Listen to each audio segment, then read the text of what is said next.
For as long as we can remember, video games have been an integral part of our youth. Growing up, we've always viewed it as a sort of a pastime and also a bonding experience for all of us here at Retro Gaming Titos. This was the thing that brought us all together. We grew up playing these games, and 23 years later, here we are with our own families, and we're still doing the same thing. And it's sort of good to look back on that. But during the 1980s, playing video games was considered a niche hobby. It encountered a lot of heavy resistance from a generation that considered playing outdoors as the norm. So today, we're here to show you the things that we've learned from playing video games. This is Kevin, and I'm from Retro Gaming Titos, and this is Retro Gaming Values, where we feature one game and one thing of value that you can learn or develop from playing video games. Hey everyone! Join the circle of Titos and Titas, like and subscribe to our channel for more retro gaming goodies. Open up a can of Jolt Cola,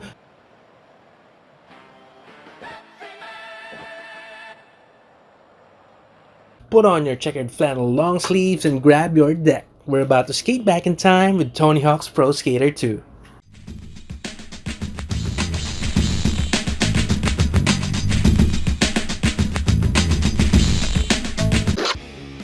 Sports and video games are no strangers to each other.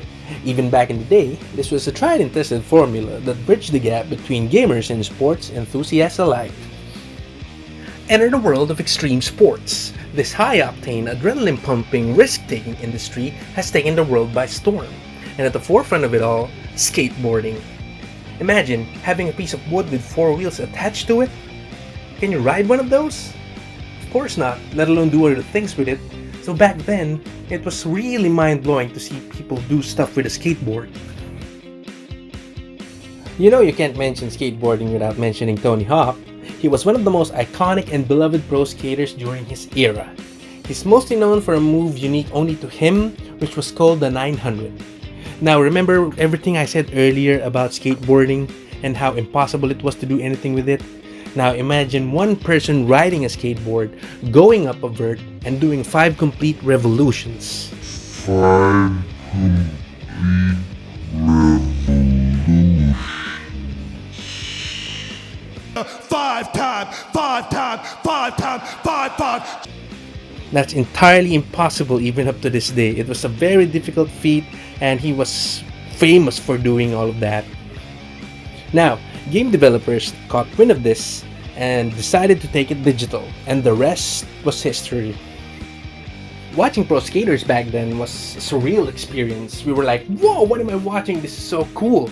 So when Neversoft gave us the opportunity to live out our fantasies and become a skater, it took it to a whole new level. We got to choose from a wide array of skating legends, and we got to do all of their tricks. We could grind, flip, and plant, and we could go through different fun-filled levels around the world. I can imagine it. An amazing HD of the 90s.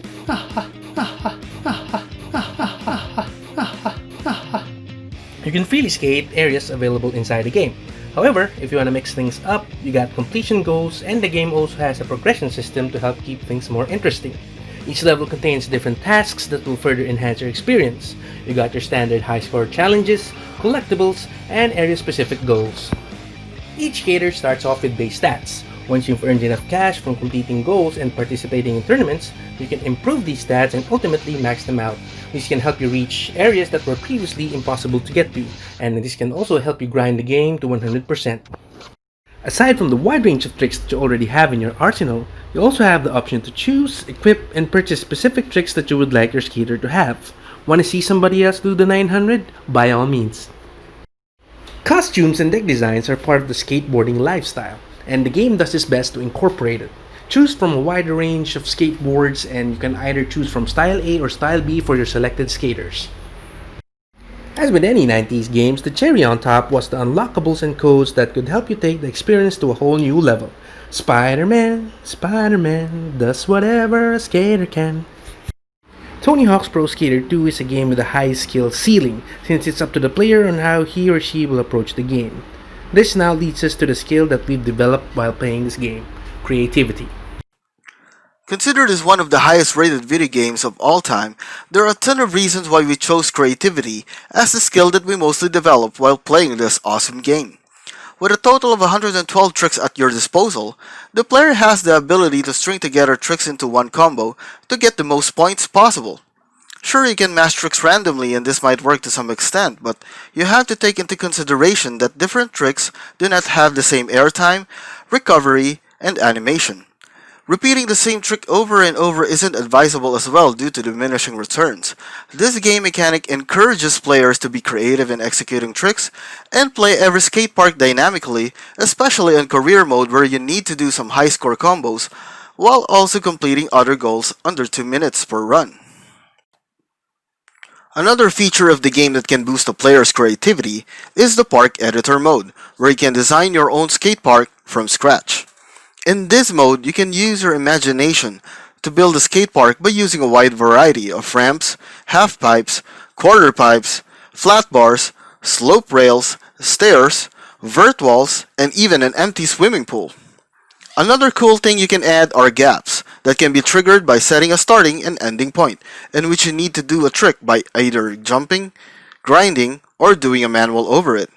These are just some of the many elements that you can add in this mode. A study conducted by the Michigan State University scholars found that both boys and girls who play video games tend to be more creative, regardless of whether the games are violent or non-violent. Professor Linda Jackson, a psychologist, leads the research of nearly 500 12-year-old kids. The survey assessed how often the kids use different forms of technology and gauged their creativity with the widely used Torrance test of creative thinking. The Torrance test involved tasks such as drawing an interesting and exciting picture from a curved shape, giving the picture a title, and then writing a story about it. The study found that the more kids played video games, the more creative they were in tasks such as drawing pictures and writing stories. The study appears to be the first evidence-based demonstration of a relationship between technology use and creativity. About 72% of US households play video or computer games according to the Entertainment Software Association. So how did creativity affect my life? Well, for starters, I noticed that it's easier for me to construct new ideas like short stories, poems, as well as song lyrics. Here's another example. I remember back in college when we had a stage play, I was assigned as the audio engineer. One of my duties was to add sound effects in real time while balancing out the sound sources using equalization as the scene progresses. Sitting in front of the audio console, I put my creativity to the test by thinking of sound effects that would best match the mood of a specific scene. There were no sound templates at the time, so I had to select and play every single sound effect from a disc. This was very crucial since it could make or break the whole production. Seeing the audience's reaction as they burst out laughing with every sound effect that I played was the best part. So for me, I believe that video games became a major role in improving my skills, and this helped me significantly during my time as a student since I knew that I could count on my creativity whenever I needed them. What are your fondest memories of Tony Hawk's Pro Skater 2? What are some of the high scores that you were able to reach? Let us know in the comments. Tito out.